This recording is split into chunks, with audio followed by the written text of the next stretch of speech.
do a little experiment with Zoey and see if she's playful. She's never had a toy before. What do you think that is? You can see she's got that wound on her neck. That's why I brought her in from the outside. We've been cleaning it off and it's starting to scab up. And pretty soon she'll have a pure white neck.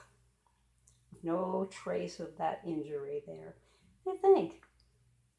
Is it something you want to catch? Zoey. There you go. That's how you do it.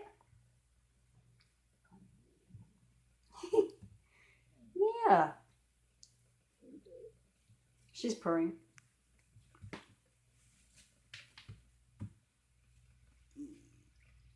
Nothing wrong with this kitty other than her injuries.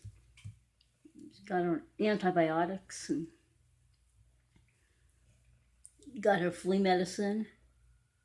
Oh my goodness, she's been pampered so far.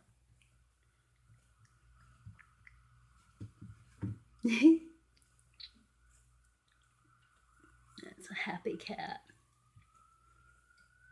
It's a happy cat.